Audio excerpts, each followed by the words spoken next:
0 murders in the last week since we've done this. That's the first time in memory that that's happened, if you can believe it, how pathetic that is to have to even say it. And I'm tired of listening to these people say how safe it was before we got here. It was unsafe, it was horrible, and Mayor Bowser better get her act straight or she won't be mayor very long, because we'll take it over with the federal government, run it like it's supposed to be run. The numbers were horrible. It was a crime-infested rat hole, and they do have a lot of rats. We're getting rid of them too. And we made a lot of progress, and it was extremely unsafe, and now it's extremely safe. We had virtually no crime. The number was down 87%, and I'm trying to figure out where was the 13%, because I don't think it existed.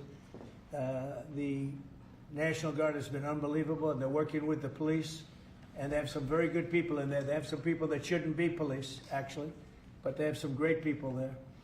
And the Washington, D.C. is a whole different place, and Johnny, I'm sure you'll be happy to hear that too, actually. Oh, yes. But it's a whole different place. People are excited again. They're going out to restaurants again. That was the other thing I saw numbers, that restaurant business is down in the last week. No. Restaurant business, you can't get into a restaurant.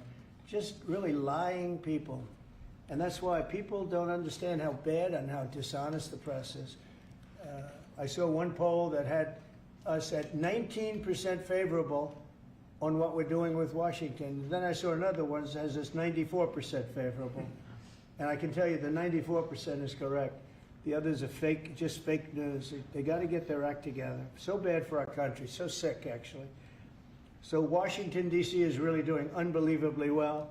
And the Kennedy Center that we're fixing, I was just there all morning with contractors. We're making it unbelievable. It's going to be unbelievable. It's got great bones, but it needs a lot of work.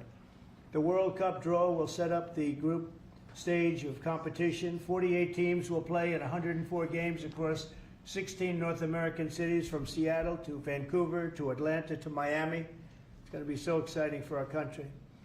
The 2026 FIFA World Cup will be one of the largest and most complex events.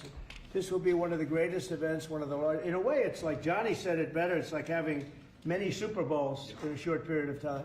Because each one of these games essentially is a Super Bowl. Some of them are bigger than Super Bowls, actually. But they're essentially, each one of these games is like a Super Bowl. The 2026 FIFA World Cup will be the largest, most complex set of events in sports history. And the Kennedy Center will give it a phenomenal kickoff, and we'll be involved, and they'll be working over there for quite a bit of time. We have it all set that they can stay there for the big events, the big press conferences and everything else. And they'll be in a very safe capital. That'll be nice. You don't have to worry about walking down the street, Johnny, okay? Thank you. But you could handle yourself. I could. Okay. Already FIFA is projecting 6 million loyal fans will attend the World Cup events next year, and 6 billion more are going to be watching back home, and they think the $6 billion number is going to be actually a low number. And this will drive more than $30 billion into the U.S. economy and create 185,000 American jobs in a short period of time, too. No sporting event attracts more attention, more fans, more viewers, or more revenue than the FIFA World Cup. And again, I'll just say it's the World Cup, and it's the biggest thing there is in sports, and we have it. And I got it in my first administration, and I was really somewhat devastated, as devastated as I can be. I don't have time to get too devastated. I was very happy that today, as you saw, the group that does this, a government group, radical left group, announced that Trump was right. Took in $4 trillion worth of tariffs. That the $4 trillion are going to reduce the deficit by numbers far greater than they ever expected or heard of. And by the way, the stock market went up 1,000 points. That was as of 10 minutes ago. I can't tell you what happened. A lot of things happened. But the stock market's up almost 1,000 points. And it's basically on the news that the release that just came out from government that the tariffs that everybody was talking about, that the whole world respects us for because of what we did. The tariffs are going to be at $4 trillion. They're going to reduce the deficit by $4 trillion, Mr. Vice President. Pretty good, sir. Too bad it's not 5, right? That's right. It's had a huge impact, and the stock market is way up. But this will drive more than $30 billion in U.S. economy and create 185,000 American jobs. No sporting event attracts more attention or more fans or anything else. And I just look forward to the draw. So we're going to have the draw essentially, Johnny, at the Kennedy Center. Yeah. And by that time, it'll be in even better shape. We're working on it. It's about a year project to make it. It'll be great. It'll be fantastic. You see the way this is looking? Look, nice. I can't tell you how much that gold costs. A lot of money.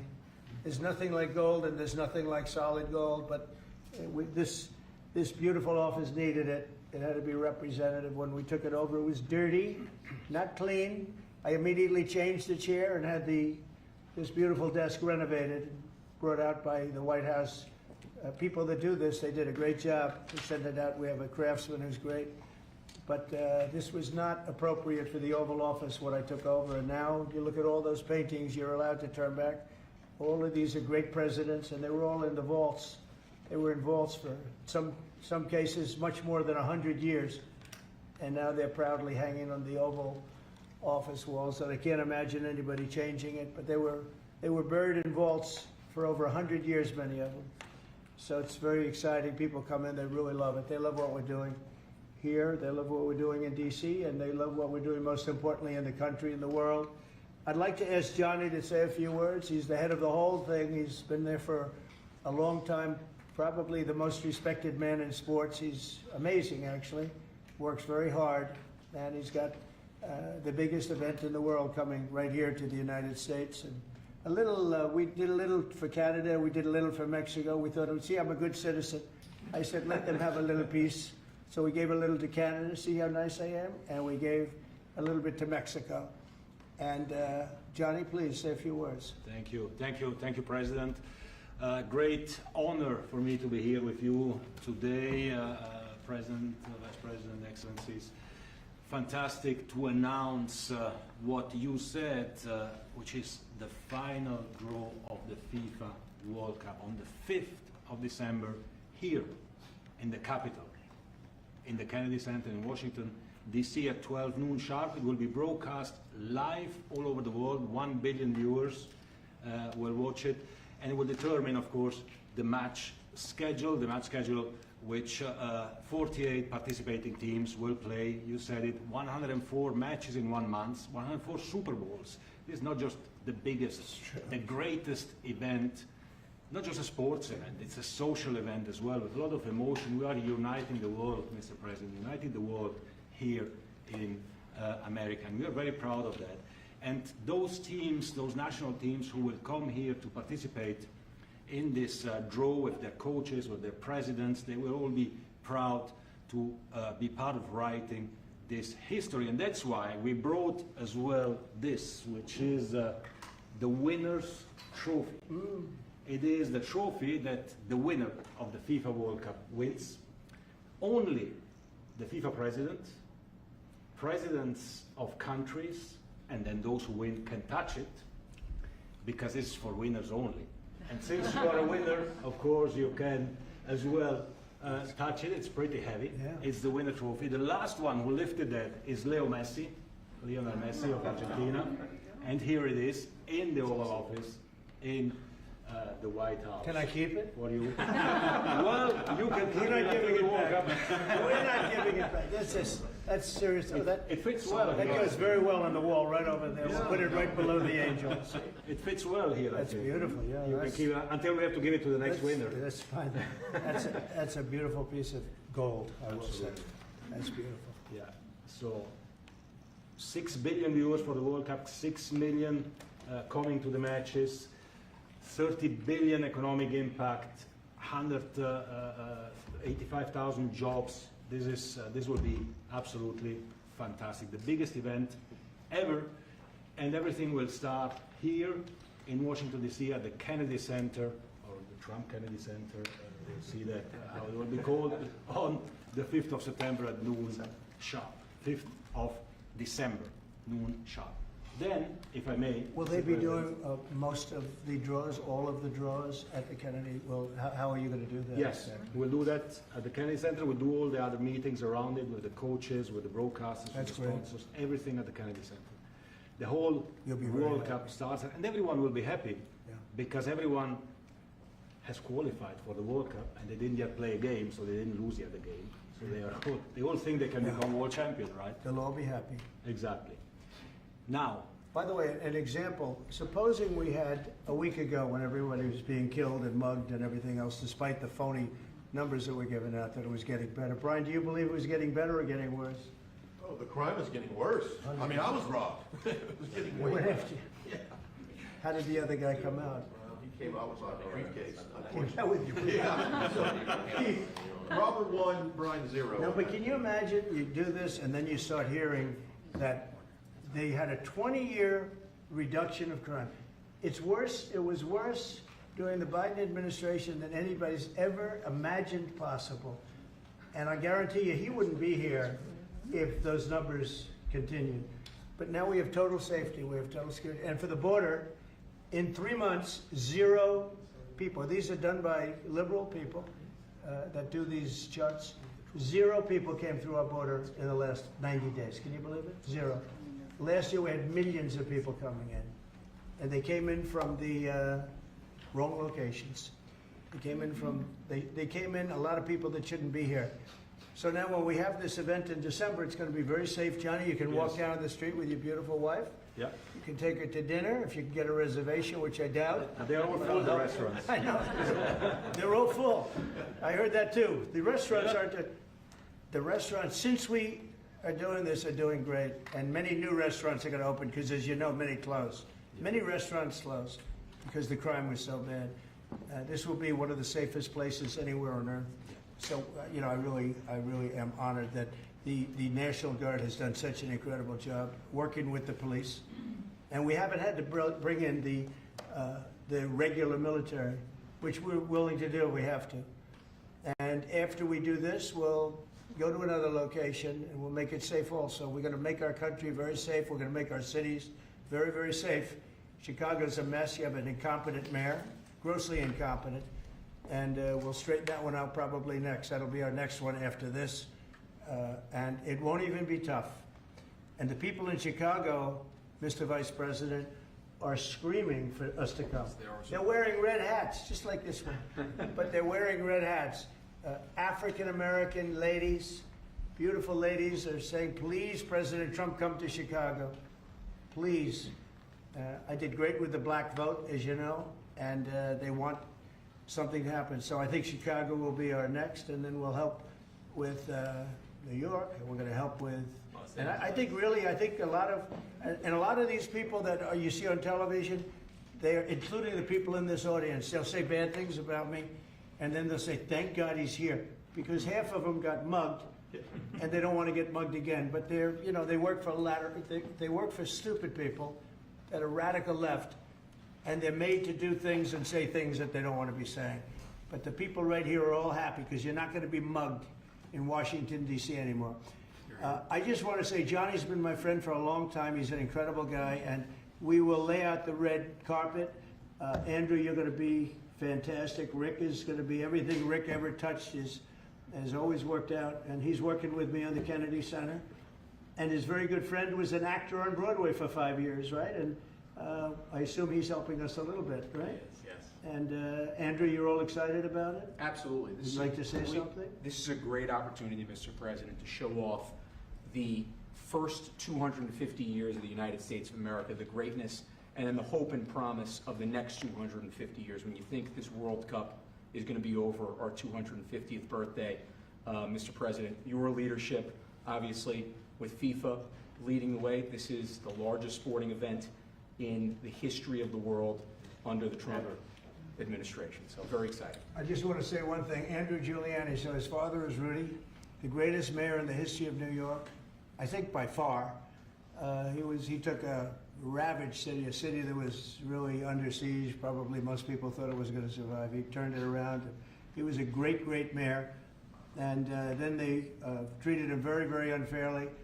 You go back and tell your father all of the things that have come out over the last couple of months through Tulsi and through all of the people, Cash, everybody. They've proven your father 100% correct. His father was treated so unfairly.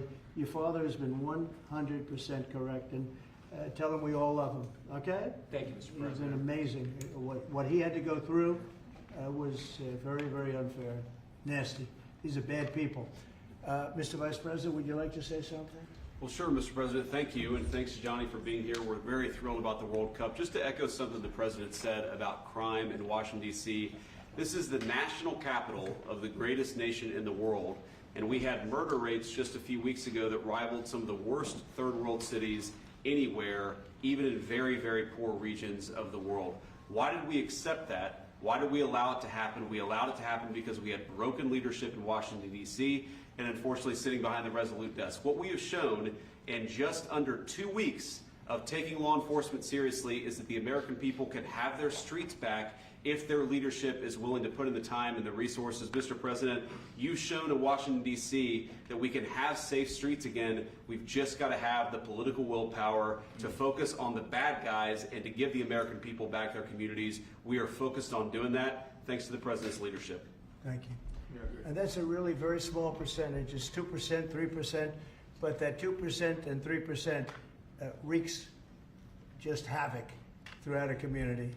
People are petrified, and I notice a couple of the women in the back are shaking their head, yes, yes, yes. I won't report who you are because you'll end up losing your jobs, but it's true. It's amazing, and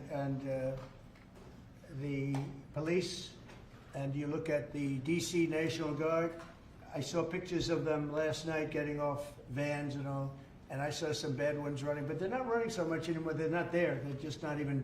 They're not even trying. You're totally safe. Now there'll be something happening sometime. I don't know. Maybe it won't be for a long time. But this was every night would get reports of people being mugged and killed. There's one woman on television last night. She had a badly busted up nose, and she's well, I like our streets the way they used to be.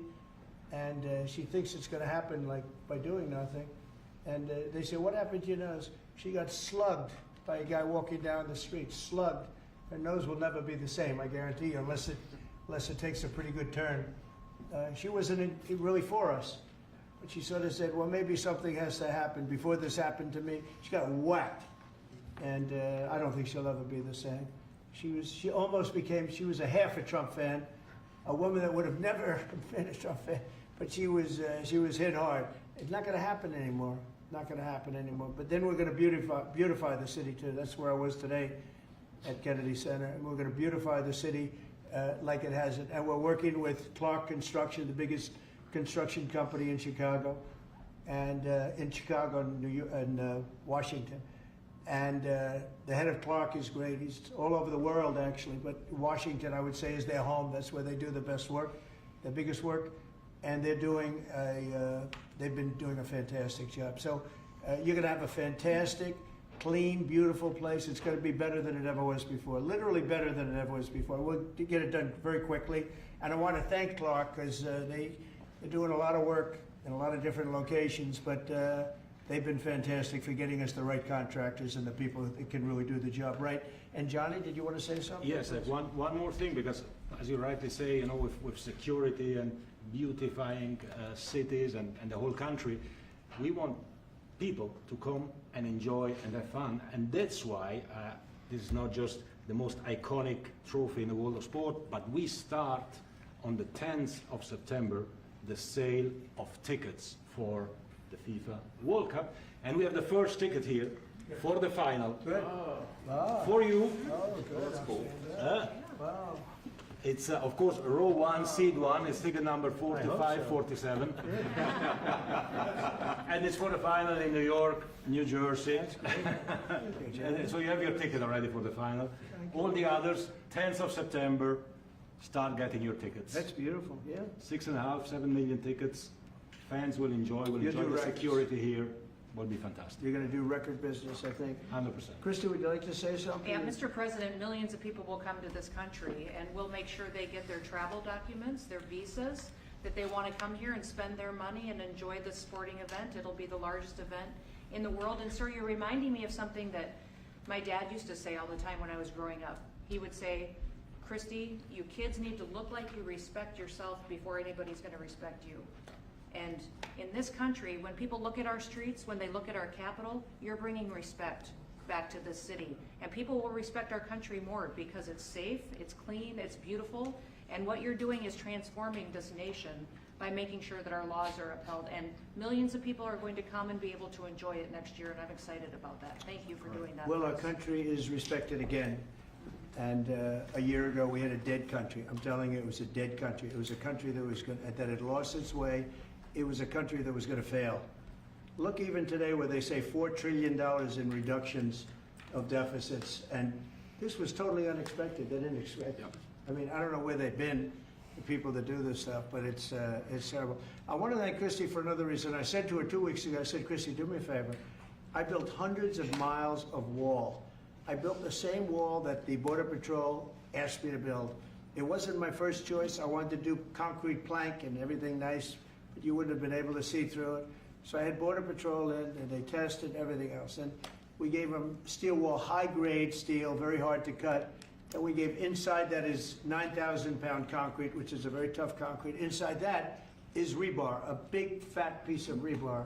So you have all different materials that are very hard to cut, and you need different instruments to cut each one. And I said, Christy, we got to get a coat of paint on it.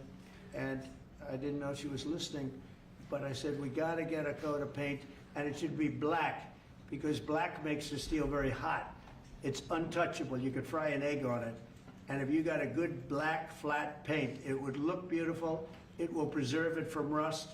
And that was it. And I gave it to her along with 30 other things, and she's done such a good job on the border with Tom Holman and the group.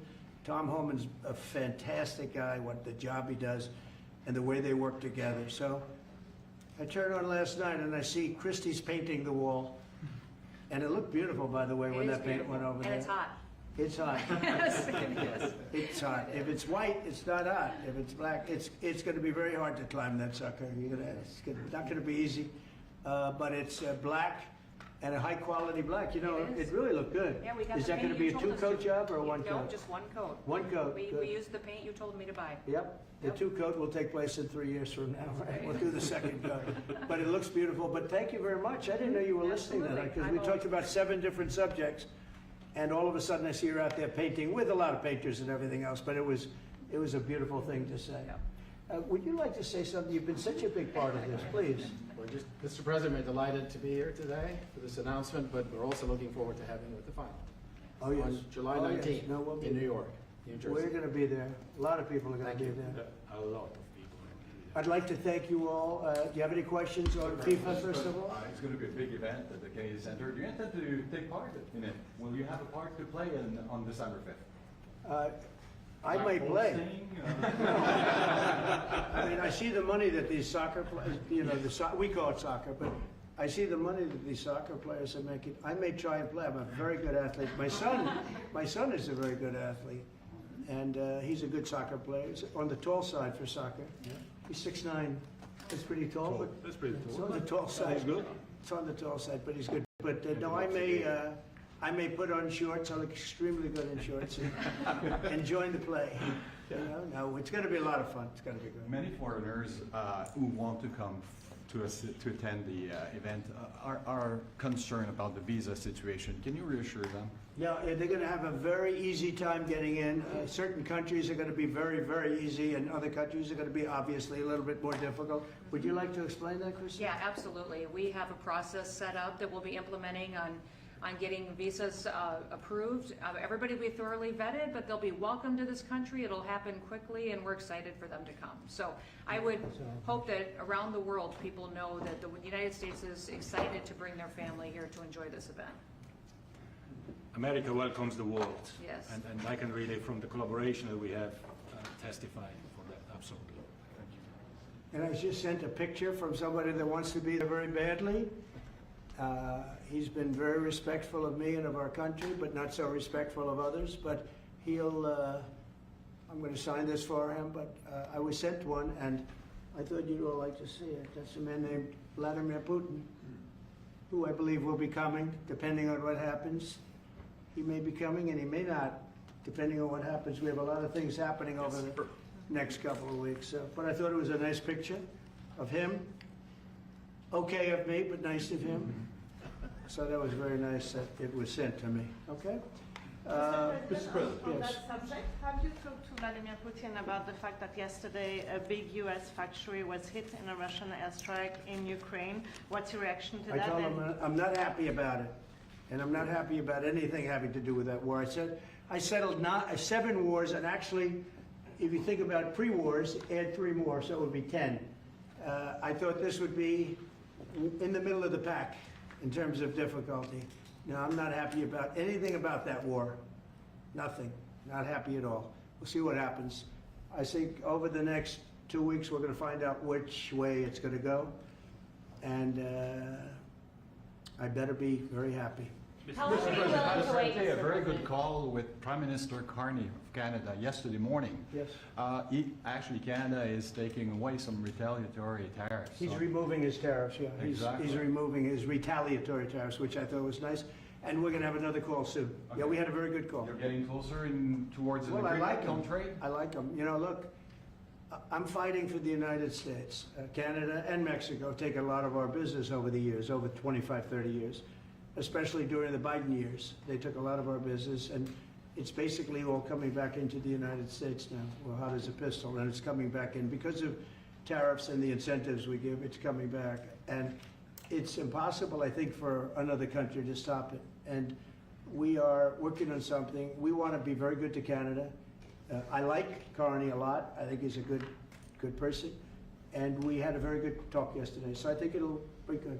Mr. President, I have a question about the search of Ambassador Bolton's home.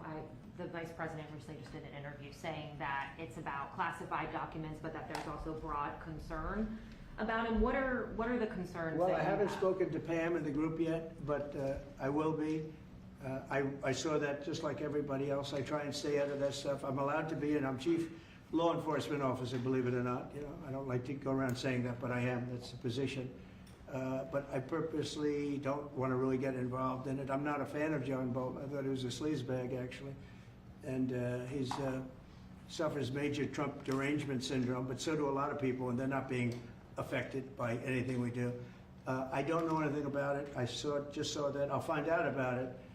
But if you believe the news, which I do, I guess his house was raided today. But my house was raided also, called Mar-a-Lago. They went through everything they could, including my young son's room and my wife's area. They went through her drawers, as the expression goes. They went through everything you can imagine.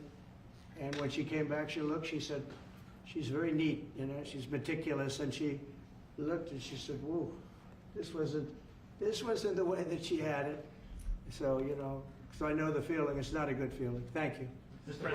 President, on Ukraine, how long will you give Putin? A couple of and weeks, we're going to figure it out. We'll find it. Do you think you'll have to intervene at some point? Look, it takes 2 to tango. You understand that. I wanted to have a meeting with those 2. I could have been at the meeting, but a lot of people think that nothing's going to come out of that meeting. You have to be there. Maybe that's true, maybe it's not. But we're going to see. In the meantime, people continue to die.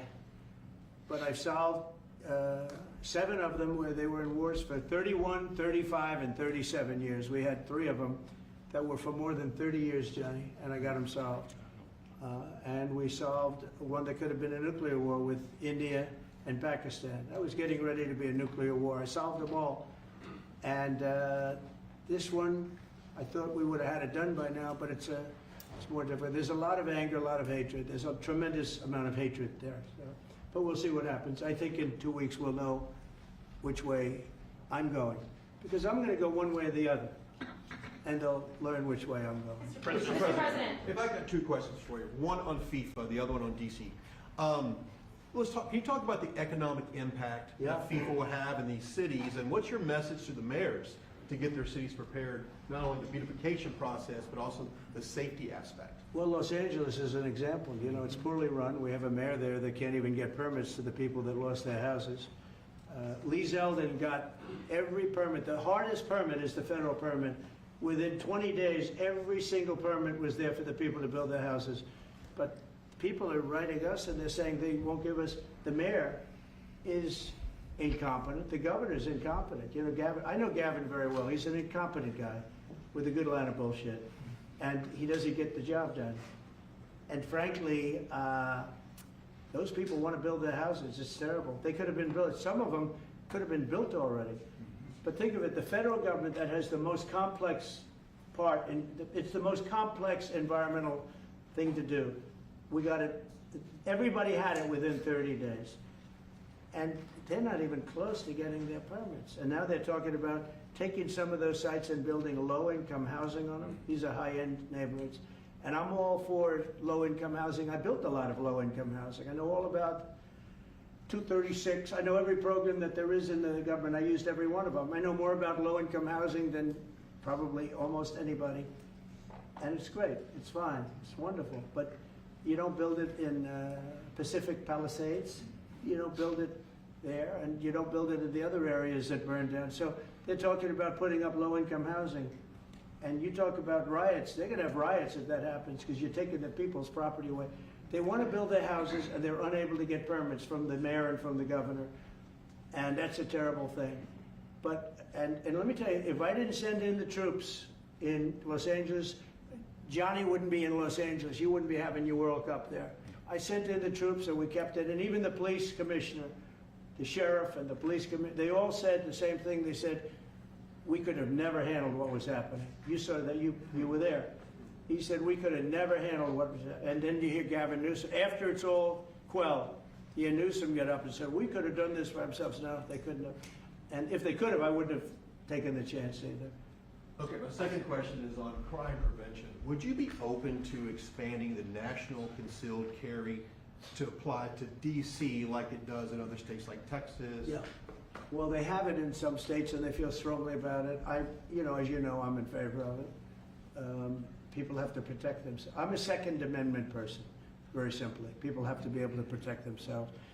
Especially like in Washington, you walk down the street, a guy comes up and slugs you. He's got a pistol in his hand. You can be tough, you can be in great shape, you can be a powerful person, or you can be a guy that weighs 100 pounds with a gun in your hand. And I'll bet on the guy with the gun 100% of the time, right?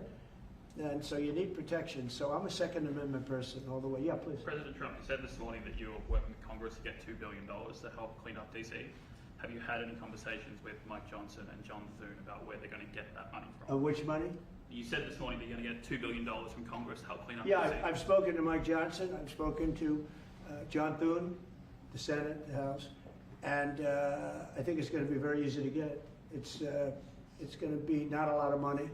I wouldn't even know where to spend the number that you mentioned, but it's going to be money to beautify the city. Yeah, they're ready. Everybody wants to save D.C. In one way, it's the easiest. The violence was more than any other city in the country, actually, by far. It may have been more than any other city in the world, if you could think. We looked at some of the worst cities in the world, it was worse. And that's why it angers me to see the mayor saying about how they have it on the slide. Not on the slide, it was worse than ever. Yeah, we have no problem getting that money. That money will come out of Congress. I think it'll be even bipartisan. And is the plan I mean, I would imagine Democrats would vote for that one. is the plan to get it before the September 30 spending deadline on the Hill? Well, I don't know if there is a deadline, because if I declare a national emergency, which this was, that ends the deadline. So, I mean, I keep seeing about a 30-day deadline, of which we have 22 days left or something. But if I think we're in great shape here, that's one thing. But if I don't, I'm going to just say it's a national emergency. And if I have a national emergency, I can keep the troops there as long as I want. If people are not going to want to have the troops, and 30 days, it's one thing to get them out. It's another thing to keep them out for a long period of time. You've got to train people. You can't do this. You can't bop people over the head. And a lot of those people are in courts right now, going to court. They're going to go to jail for a long time. So that's going to take more than 30 days. But if I have to, I'll declare a national emergency, which I don't think I'll have to do. Yeah. Mr. President, you said in 2 weeks you'll know whether you go. Yeah, I think I'll know. I think I'll know the attitude of Russia and, frankly, of Ukraine. It takes two. What are the 2 ways you can go at the end of 2 weeks then? Well, then I'm going to make a decision as to what we do. And it's going to be a very important decision. And that's whether or not it's massive sanctions or massive tariffs or both. Or do we do nothing and say it's your fight? Look, I would have never been in this war if I were president. You wouldn't have had this war. It was never going to happen. This was caused by Stupid people that fought. And you know, people say, well, how do we know? Because for 4 years, it was never even a subject. And Vladimir knew, and you see his picture right here. It was nice that he sent, but Vladimir knew very strongly we wouldn't have stood for it. It wouldn't have happened. 100% wouldn't have happened, but it did happen. And now they're losing from 5 to 7 young kids. Think of it, you're a parent and your son is leaving. He's Russian or he's Ukrainian. And he's leaving and they're waving goodbye. Nice, beautiful kid. Nice crew cut, all set. He wants to be a soldier. And he goes there, first week he has his head blown off. And he's no different than you people, me. And it doesn't matter where. I mean, I solved a problem in the Congo that was vicious. Rwanda and the Congo, the Republic of the Congo. And they were fighting for 31 years, and it was machetes. People were getting their heads chopped off. That was going on for 31 years. I got it solved. You saw it. They came to the White House and we signed an agreement. It was amazing. People can't believe we got it done. I love to stop killing. I really do. People thought it would be just the opposite. Hillary Clinton said, oh, he'll get us into a war. No, I'm getting everybody else out of wars.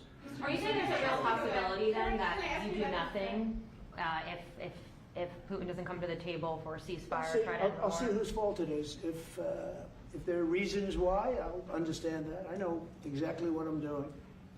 We're going to see whether or not they have a meeting. That'll be interesting to see. And if they don't, why didn't they have a meeting? Because I told them to have a meeting.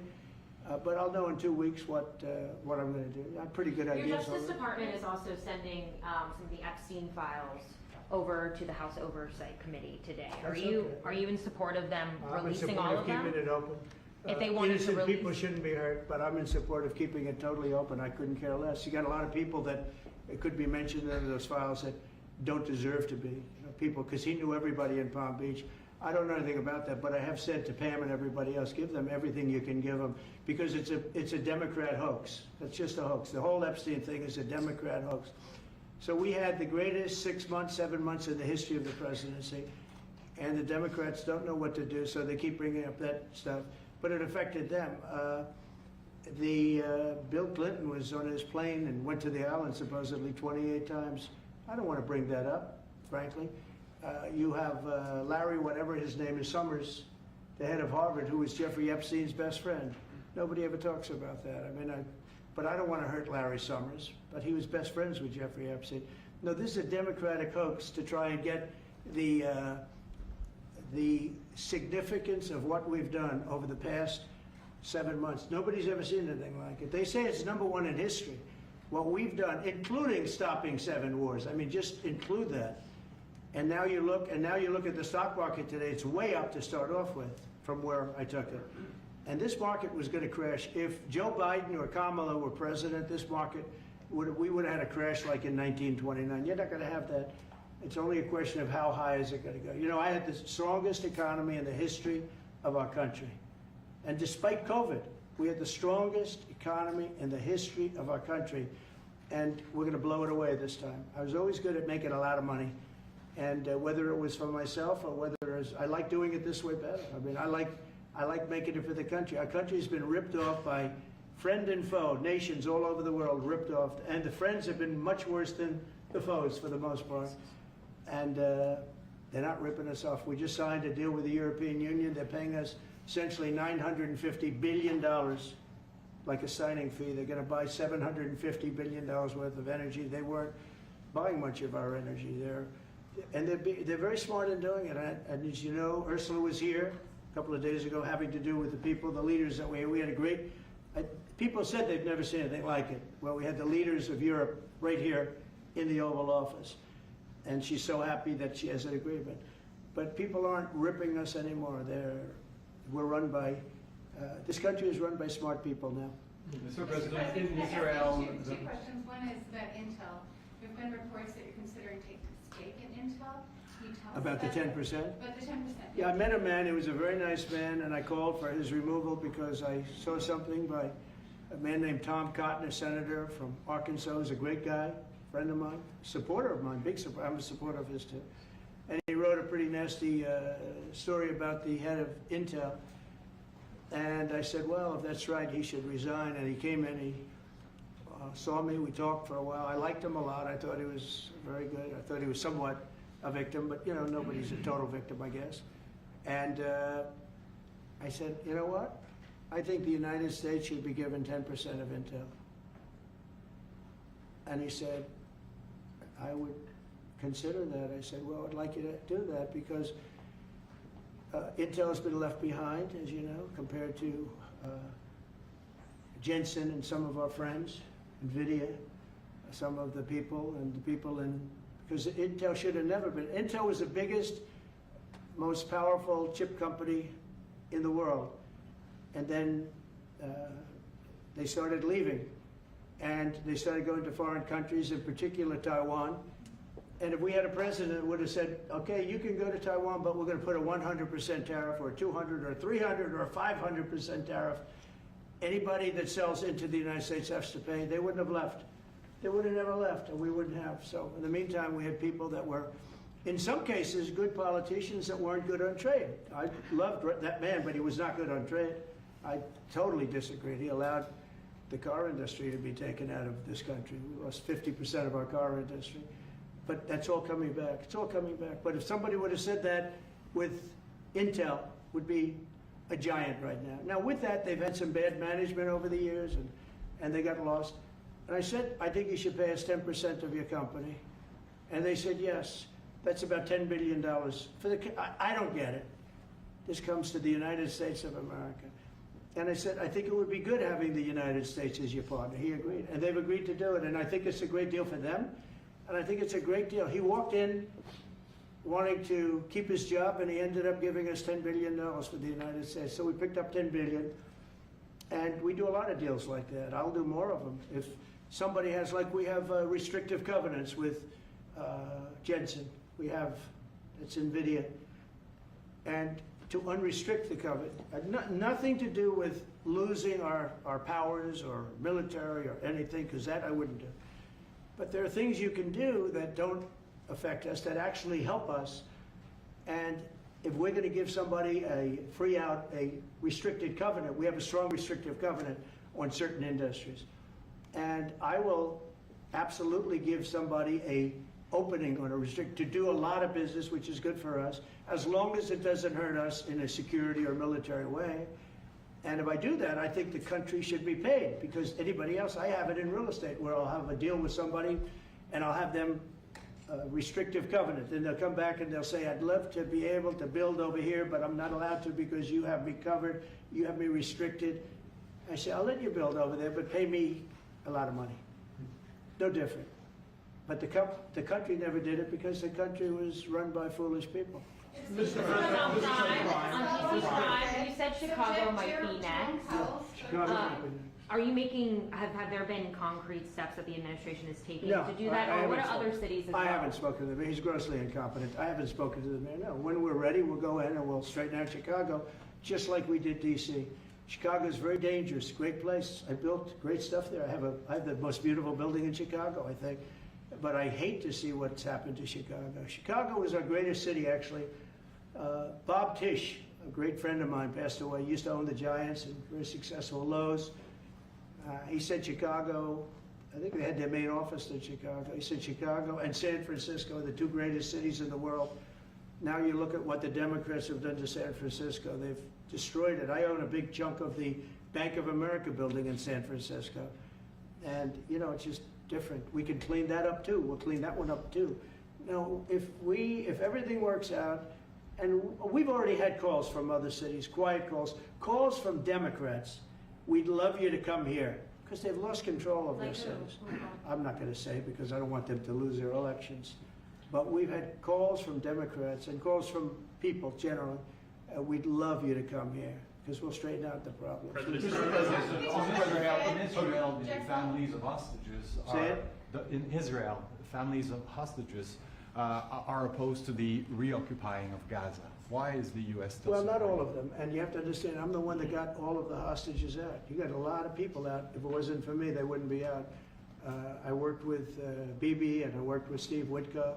But if it wasn't for me, you would have all these hostages would most likely be dead right now, every one of them. So they all come up here. They come in groups of 10, 12, 13, and many of them, and I've gotten to know a lot of them. They're great people. What they had to go through is incredible. But so now they have 20, but the 20 is actually probably not 20 because a couple maybe aren't around any longer. It's a terrible thing. No, I don't like anymore. I said, you know, when you get down to 20, they're not going to make deals anymore. And they didn't. And then I put out a statement, as you know, that was a tough statement. Go in and get them. And they said, we'll give you 10, we'll give you 10. I don't know what Israel's doing, but they were willing now immediately to give us another 10. The situation has to end. It's extortion and it has to end. And we'll see what happens. I actually think they're safer in many ways if you went in and you really went in fast and you did it.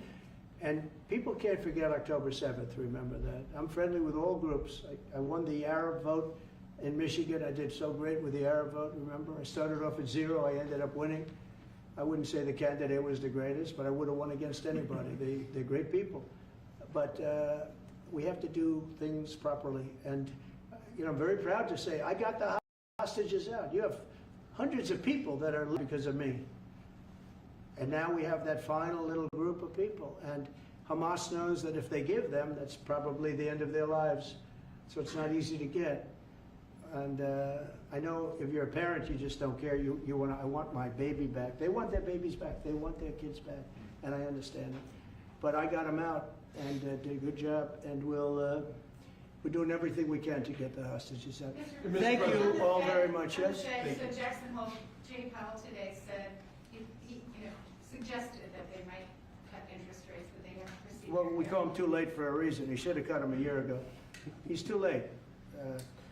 You know, we have a stock market that's up 1,000 points today.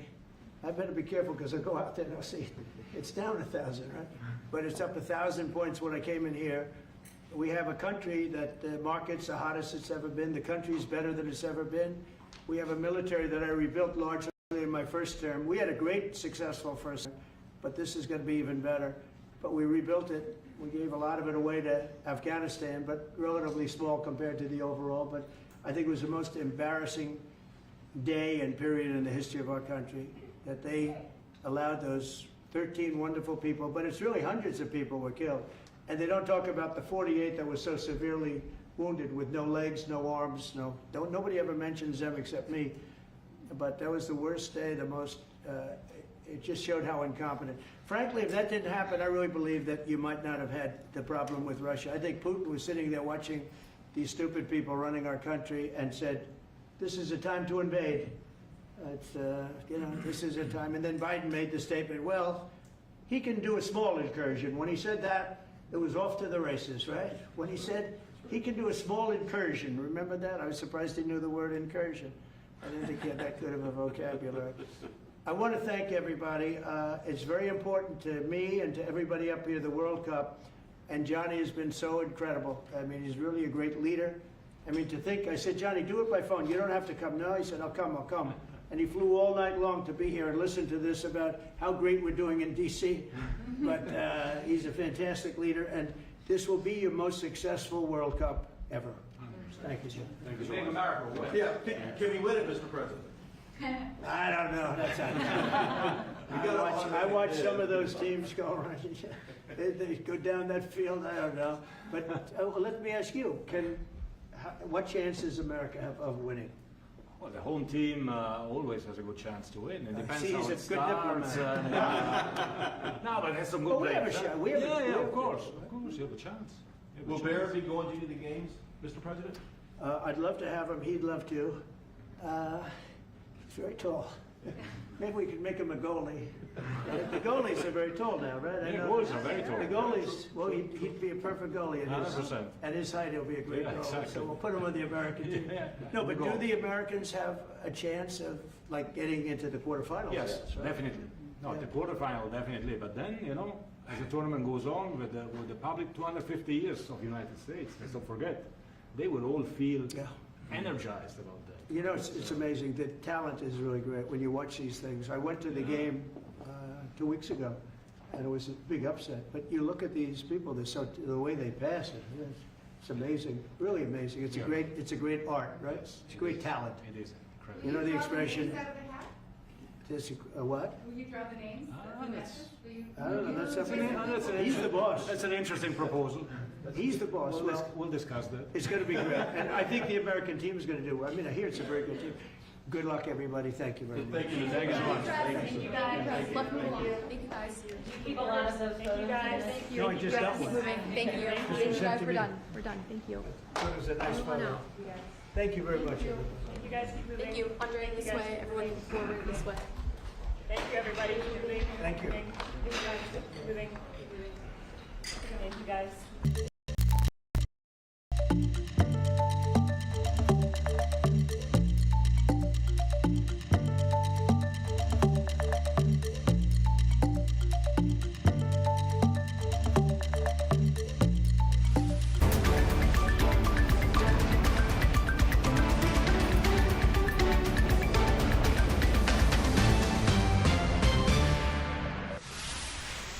Thank you for joining us here on Live Impact News on WCNC Plus. I'm Nick Sturdivant. That's Carlene Bragg. It's Friday. It's Friday. Yeah. How are you doing today? I'm good. How are you? I am doing well. We just heard from President Trump live here on Live Impact News on WCNC Plus, announcing there at the White House that the draw for the 2026 FIFA Men's World Cup will take place at the Kennedy Center in Washington, D.C. on December 5th. So it's coming up, be here sooner than later. He made that announcement just a bit ago. Again, you got a chance to check that out live.